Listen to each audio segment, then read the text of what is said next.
Америк нэгдсэн улсын агарын цохилтын улмаас Энэтхэг улсын 3 далайчин амиа алджээ.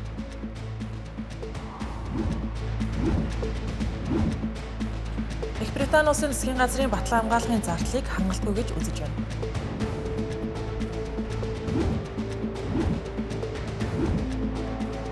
Филиппин улсын батлан хамгаалахын сайд Гилберто Теодоро Хятад улс руу нэвтрэх хэрэггүй болжээ.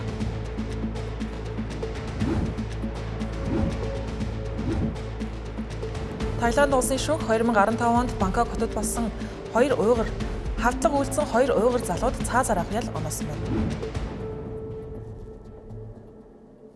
Сайн байцгаана уу үзэгчдээ, дэлхийд дахинд болж байгаа онцлог мэдээлэлээс таймлан хүрэх гэж анхаарлаа хандуулна.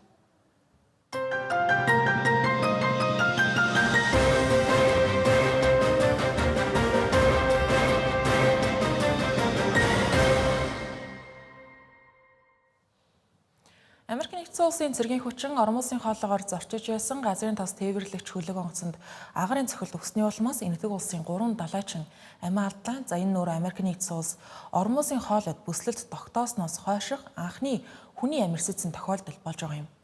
Энэтхэг улсын засгийн газрын зүгээс тусгайлан хэвлэлийн баг хурал хийж энэхүү үйл явдлыг хүчтэй эсэргүүцэж байгаа, бухимдаж байгаа гэдгийг илэрхийллээ. Цохилтын тухайд Америк нэгдсэн улсын төв командлал Омоны булангаар явж байсан MT Cerebello гэх хөлгийн хөдөлгүүрийн хэсэг рүү 2 Hellfire буужин харуулсан юм байна. Палау улсын далбаан доор явж байсан энэхүү хөлгийн багийнхан өгсөн зааврыг удаадараа биелүүлээгүй учраас өндөр наривчлалтай агарын цохилт өгсөн гэж Вашингтоноос тайлбар өгсөн байна. Цохилтын дараагаар хөлөг дээр байсан Энэтхэг улсын 21 иргэнийг аварсан ч 3 хүн сураггүй болсон байна. Бүрүү гарагт Энэтхэг улсын засгийн газар тэдний цогцыг хөлөг дээрээс олсон болохоо баталсан байна. Амиа алдсан далайчдыг харуул ахлах инженер Бетналас Сүрэш, дадлагжигч усан зэрэг Аделия Шарма, техникч Шивананд Чавршия гэх хүмүүс байсан юм байна. Далайчдыг амиа алдсан болохыг олж тогтоосон даруйд Энэтхэг улсын засгийн газар энэ халдлагыг буруу шааж амиа алдсан иргэдийн асуудлаар Энэтхэг улс дахь Америк нэгдсэн улсын дипломатуудыг дуудаж уулзсан баг юм.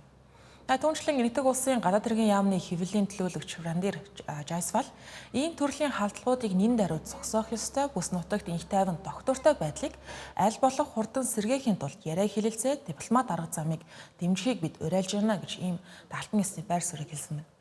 Түүнчлэн Энэтхэг улсын далайчдын холбооны ерөнхий нарийн бичгийн дарга Манош Ядов Америк нэгдсэн улсын тэнгисийн цэргийн хүчин эдгээр хөлөг дээр энгийн иргэд тэр дундаа ямар улсын иргэд байгааг ч гэсэн мэдэж байсан. Хэрвээ хөлөг заавар биелүүлээгүй бол шууд товтлохын оронд саадуулж болох байсан шүү дээ гэдгийг хэлж байна. Энэ мэтчлэн Энэтхэг улсын хөлөг онгоцууд дараалан Америк нэгдсэн улсын тэнгисийн цэргийн бай болж байгаа тохиолдлууд тасрахгүй байна. MT Cerebello гихтэн хөлөг нь энэ 7 хоногт Америк нэгдсэн улсын Пуужингийн цохилтонд өртсөн Энэтхэгийн багийн бүрэлдэхүүнтэй 3 дахь газрын тос тээвэрлэгч хөлөг болж байгаа юм. Энэ нөхцөл байдал үргэлжилсээр байвал Энэтхэг болон Америк нэгдсэн улсын их баригчдын хооронд нөхцөл байдал хурцтаж магадгүй гэж 7 улсын шинжээч ажиллагч нар таамаглаж байна. Дашин дуртагад Америк нэгдсэн улсын тэнгисийн цэргийн хүчний зохилтуудад Энэтхэг улсын далайчид ингэж олноороо өртөөд байгаа нь шалтгаантай. Энэтхэг улсын дэлхийн худалдааны усан тээврийн салбарын хамгийн том ажиллах хүч нийлүүлэгч орнуудын нэгт тооцогддог байна. Мөн дэлхийн нийт далайчдын бараг 15%-ийг Энэтхэг улсын иргэд бүрдүүлдэг. Дэлхийн газрын тосны ойролцоогоор 5/1 нь энэхүү орон улсын хоолоогоор дамжин тээвэрлэгддэг учраас Персийн булангийн бүс нутаг болон газрын тос тээвэрлэгч хөлгүүд дээр олон мянган Энэтхэг далайчин ажиллаж байдаг байна. Дараагийн онцлогтой. Их Британи улсын батлан хамгаалахын сайд Джон Хейли албан тушаалаас огцорж байгаа гэдгээ гинэт зарлалаа. Шалтгаанаа тайлбарлахдаа засгийн газар цэрэг аримт шаардлагатай хэмжээний хөрөнгө оруулалт хийхээс татгалзсан учраас гэж тайлбарлсан байна. Тэрээр засгийн газрын тэргүүн ерөнхий сайд Кир Стармерт илгээсэн загталтаа энэ талаар онцгойлон дурдж батлан хамгаалахын хөрөнгө оруулалтын төлөвлөгөө өнөөгийн аюултай нөхцөл байдалд шаардлагатай түвшинд хүрэхгүй байгаа учраас гэж огцор хөргөдөлтөд тайлбарлсан байна. Одоогийн байдлаар энэхүү төлөвлөгөөг нийтлэх хугацаа хойшлогдсон байна. Их сурвалжуудын мэдээллээр батлан хамгаалах яам болон сангийн яамны хооронд санхүүжилтийн асуудлаар санал зөрүүлдэн үүссэн гэсэн их сурвалжийн ийм мэдээлэл бол байгаа. Джон Хилигийн дараахан батлан хамгаалахын яамны дэд сайд Ал Корнсгийн хүн мөн адил огцорж байгаа гэдгээ зарлалаа. Тэрээр мөн ялгаагүй батлан хамгаалахын салбарт тулгарч байгаа сорилтуудыг даван туулахад хүрэлцэхээргүй маш бага хөрөнгө оруулалт хийгдэж байгааг хүлээн зөвшөөрөх аргагүй юмаа гэж ийм тайлбар өгсөн. Их Британи улсын батлан хамгааллын шинжилгээний таймыг боловсруулахад оролцсон генерал Ричард Барнсын тухайд мөн байр суурь хэллээ. За тэрээр Их Британи НАТО дахь байр суурийг энэхүү төлөвлөгөөс сулруулж, холбоотнуудын итгэлийг бууруулж магадгүй. Мөн Их Британи улсыг аюул заналд өртөмтгий болгоно гэж анхааруулсан байна. Кир Стармерийн тухайд огцрох хүсэлтүүдийг аль хэдийн хүлээн авсан байна. Тэрээр бодлоо өөрчлөх шинэлгүй нин даруй өмнө нь аюулгүй байдлын сайдаар ажиллаж байсан Дан Жарвис гэх хүнийг батлан хамгаалахын шинэ сайдаар томилсон байгаа юм. Кир Стармерийн төлөвлөгөөний тухайд батлан хамгаалахын зардлыг 2027 гэхэд дотоодын нийт бүтээгдэхүүний 2.5%, 2035 он гэхэд 3% хүргэнэ гэж амлаж байгаа. Гэвч сангийн яамнаас санал болгосон төлөвлөгөөний дагуу бол батлан хамгаалахын зардал эх жил 2.6%, 2030 онд ердөө 268% хүрэх юм төлөвлөгөөтэй байгаа юм. Жон Хилигийн тухайд үүнийг яагаад ч хангалттай гэж үзсэнгүй. Энэхүү шалтгаанаа тайлбарлахдаа Ирантай холбоотой мөргөлдөөн Орос-Украины дайн мөн Орос улбаны улсаас ирж байгаа болцсошгүй аюул занал хийлэл нэмэгдэж байна гэх зүйлсүүдийг дурдж хэлсэн байгаа юм. Жон Хили өөрөө 2024 оны 7 дугаар сард хөдөлмөрийн нам засгийн эрхэнд гарснаас хойш батлан хамгаалахын сайдаар ажиллаж байсан туршлагатай улс төрч гэгддэг. Тэрээр Украинд үзүүлэх олон улсын дэмжлэгийг нэмэгдүүлэхэд чухал үүрэг гүйцэтгэж гал зогсоох хэлэлцээр байгуулагдсан тохиолдолд аюулгүй байдлын баталгаа өгөх олон улсын эвслийг бүрдүүлэх ажлыг удирдах байсан юм байна. Түүнчлэн Иран улстай холбоотой мөргөлдөөн дууссан тохиолдолд Орон улсын хоолойг худалдааны хөлөг онгоцуудад нээлттэй байлгах тухай далайн аюулгүй байдлын хүчнийг байгуулах санаачлагыг тэргүүлж байсан юм байна. Шинжээчдийн үзэж байгаагаар Жон Хилигийн огцролд Кир Стармерийн улс төрийн байр суурийг улам сулруулах төлөвтэй байна гэж харж байна. Хөдөлмөрийн нам 2 хүрэхгүй жилийн өмнө засгийн эрхэнд иргэн ирснээс хойш гаргасан хэд хэдэн алдаа шийдвэрүүдийн улмаас Кир Стармерийг намын гишүүдэн хүртэл огцрохыг шаардаж байна. Дашин дуртахад Кир Стармерийн засгийн газрын батлан хамгаалахын юмд энэхүү төлөвлөгөөтэй холбоотой дарамт шахалт дотоодоос гаднаас ч гэсэн байгаа. Тухайлбал НАТОгийн гишүүн орнууд Америк нэгдсэн улсын ерөнхийлөгч Дональд Трампын зүгээс батлан хамгаалахын зарлаа нэмэгдүүлэх шахалтай тулгарч байна. Дональд Трамп олон жилийн турш ерөнхийлөгч болохоос ч өмнө Европын орнууд өөрсдийн аюулгүй байдлын төлөө хангалттай хөрөнгө зарцуулдаггүй гэж анхны бүрэн эрхийн хугацаанд хурцаар шүүмжилж байсан байдаг. Хятад улсын гадаад хэргийн яамнаас өчигдөр буюу пүрэв гарагт гаргасан мэдэгдлийн дагуу Өмнөд Хятадын тэнгисийн асуудлаар шүүмжилсэн мэдэгдэл хийсэн гэх үндэслэлийн улмаас Филиппин улсын батлан хамгаалахын сайд Жилберто Теодоро гэх хүн болон түүний гэр бүлийн хүмүүсийг Хятад, Хонконг болон Макаод нэвтрэхийг хориглосон байна. Мөн Хятадын худалдааны чиглэлээр үйл ажиллагаа эрхэлдэг байгууллагууд болон хувь хүмүүсийг Жилбертотой мөн түүний гэр бүлийн гишүүдтэй ямар нэгэн төрлийн гүйлгээ хийх, хамтран ажиллах, олон нийтийн үйл ажиллагаанд оролцуулахыг хориглоно гэлээ. Жилбертогийн хийсэн гэж байгаа шүүмжилсэн утгатай мэдэгдлийн тухайд өнгөрсөн сард Сингапурт болсон дээд хэмжээний уулзалтын үеэр тэрээр Өмнөд Хятадын бүсэд Хятадын эргүүл хийж байгаа явдлыг шүүмжилж Филиппин улс өөрийн газар нутгийн бүрэн бүтэн байдал болон тусгаар тогтнолоо хамгаалах болно гэж хэлж байсан юм байна. Хориг зарлагдсны дараагаар Жилберто хариу мэдэгдэл хийсэн байна. Тэрээр Хятадын ёс зүйгүй буруу үйлдэлийн эсрэг үүргээ үргэлжлүүлэн биелүүлнэ гэдгийг хэлж байна. Энэхүү хориг нь Өмнөд Хятадын тэнгисийн асуудлаар хоёр улсын хооронд удаан хугацааны турш үргэлжилж байгаа зөрчил маргааныг улам хуцдгаж магадгүй байна. Филиппин тэргүүтээ бүс нутгийн хэд хэдэн улсууд Өмнөд Хятадын тэнгисийн тодорхой хэсгүүдийг өөрсдийн нутаг дэвсгэрийн нэг хэсгэ гэж үздэг. Гэвч Хятад улс энэхүү тэнгис бүхэлдээ тус улсын эрх мэдлийг гэсэн хатуу байр суурьтай байдаг. Хэдийгээр 2016 онд олон улсын шүүхээс Өмнөд Хятадын тэнгисийг Хятад улсын дангаараа гэж үзхийг үндэслэлгүй гэж дүүсэн боловч Хятад улс энэ байр суурийг хөрвүүлэх хадгалсаар байгаа юм. Хятад улс энэ стратегийн чухал усан замд байнга тэнгисийн зэрэг болон эргэн хамгаалтны хөлөг онгоцууд тогтмол байрлуулдаг. Мөн Филиппинийг тухайн бүс нутгийн чухал арлууд шүүрэн хаднуудад нэвтрэхийг хязгаарладаг. Иймээс хоёр орны эргэн хамгаалтын цэргийн болон иргэний усан онгоцнуудын хооронд байнгын мөргөлдөөн үл ойлголцол гарсан нөхцөл байдал үргэлжилсээр байна. Таиланд улсын шүүхээс 2015 онд Бангкок хотын алдарт Ереван гэх сүмд болсон бөмбөг дэлбэрэлтийн хэрэгт 2 уйгур эрэгтэйг буруутай гэж үзэн цаазаар авах оноосон байна. Шүүхийн дүгнэлтээр 2 яллагдагчийн гэмт үйлдэл нь хэд хэдэн гэмт хэргийн бүрэлдэхүүний шинжтэй ба урьдчилан төлөвлөж санаатаагаар олон хүний амнасанд халдсан гэх үндэслэлээр цаазаар авах инх оноосон байна. Одоогийн байдлаар хоёр хэрэгтэн өөрсдөө буруугүй гэж бол мэдэгдсэн хэвээр байна. Давж заалт хармаг болсон юм. Энэ хэрэг шүүхээр шийдэгдэх хүртэл 10 гаруй жил үргэлжилсэн гэдгийг дурдхан зүйтэй. Үүний шалтгаан нь уйгур хэлний орчуулагч олох, гэрчээс мэдүүлэг авах зэрэг шалтгаануудыг бол дурдж байна. Энэхүү халдлагын улмаас 20 хүнд нэг дор амьд 120 гаруй хүн ширхэгдсэн байдаг. Энэ нь өөрөө Таиланд улсын түүхэнд хамгийн ноцтой, хамгийн их хохиролтой халдлагуудын нэг яхаар мөн байна. Амиа алдсан хүмүүсийн дунд Хятадын 5, Хонконгийн 2 иргэн байсан юм.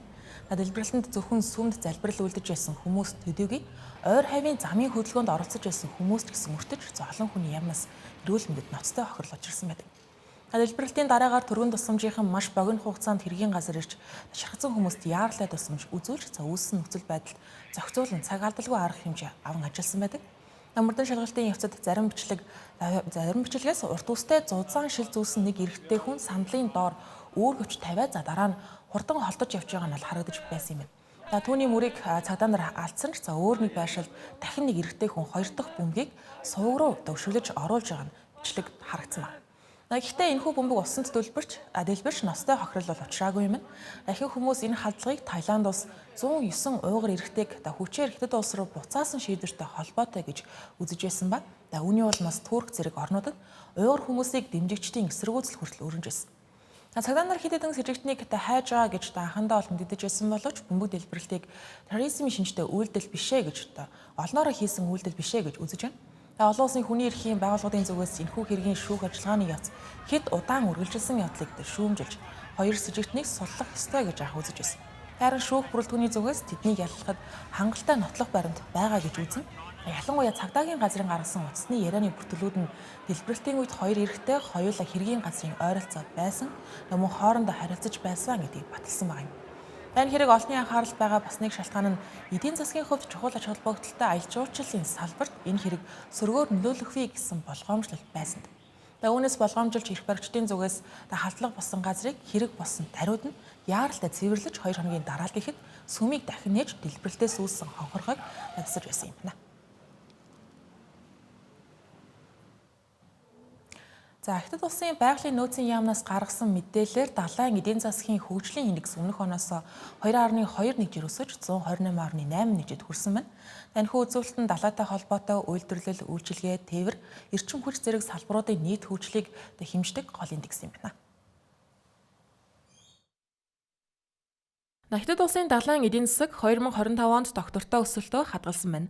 Хятадын далайн эдийн засгийн хөгжлийн индекс 2025 онд өмнөх оноос 2.2% өсөж, далайн эдийн засгийн салбар доктортой бөгөөд эрчимтэй тэлж байгааг харуулжээ.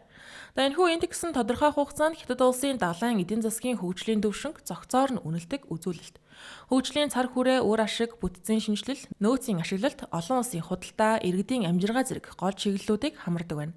Тэгвэл тайлангаас харахад өнгөрсөн онд далайн аж үйлдвэрийн бүтцийн шинжилэл эрчимжиж, технологийн инновацийн чадвар мэдэгдэхүйд сайжирчээ. Бүтцийн оновчлол, шинжиллийн дэд индекс 2025 онд 133.8 нэгжид хүрч, өмнөх оноос 2.2 нэгжээр өссөн байна. Мөн далайн нөөцийг ашиглах, хөгжүүлэх чадвар нэмэгдэж, нөөцийг хэмнэлттэй, үр ашигтай ашиглах түвшин дэвшилжээ.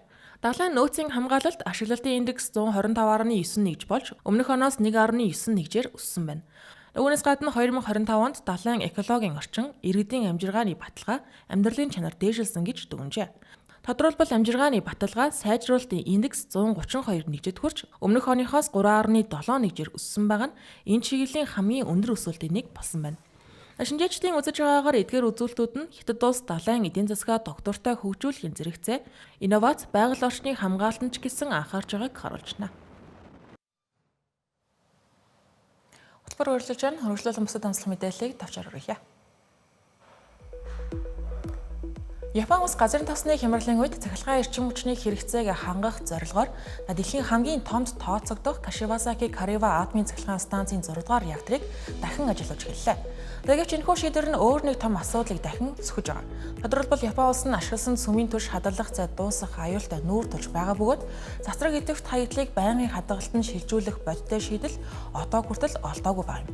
Эрчим хүчний компаниудын холбооны мэдээснээр Кашивасаки Кариваг оролцуулаад 3 атомын станцын хөргөлтийн сан 5 жилийн дотор дүүрэх төлөвтэй байгаа юм байна. Засгийн газар номхон далайд орших аслагдсан Минами Торишима арлыг байнгын хадгалтын бүс болгох асуудлыг судалж байгаа ч гэлээ олон нийтийн эргэлзээ шүүмжлэл тасрахгүй байна.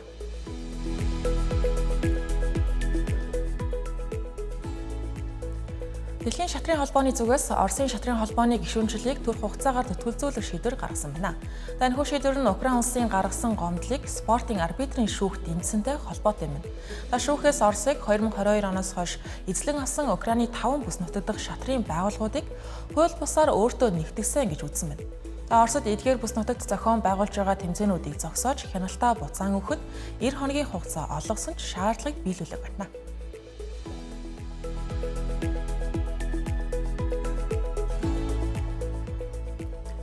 Канада улсын Торонто хотод Америк нэгдсэн улсын консулын газрын гадна болсон галц зэвсгийн хадлагын хэрэгтэй холбоотой ажиллагааны үеэр цагдаагийн албан хаагч буудуулж амиа алдлаа. Цагдаа нар өндөр байрлагад нэгжлэг хийх үеэр буудал зам болж 43 настай офицер Марк хүнд шархтан эмнэлэгт хүргэгдсэн боловч шархаа далгүй нас орсон байна. Тэрээр Торонто хотын цагдаагийн байгууллагад 18 жил ажилласан. Нагаал нээсэн байж магадгүй хоёр с жигтний нэг нь хүнд шархагдсан бол нөгөө нэг нь одоо хүртэл баригдаагүй хэвээр байгаа юм.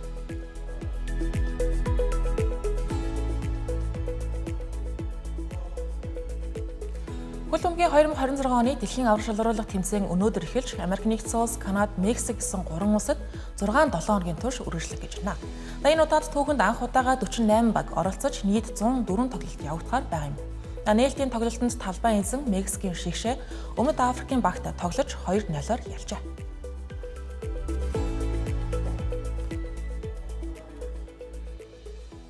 Тэгэлээсийн гадаад мэдээний хөтөлбөрийг хүлээн авсанд баярлалаа. Сайхан амраарай.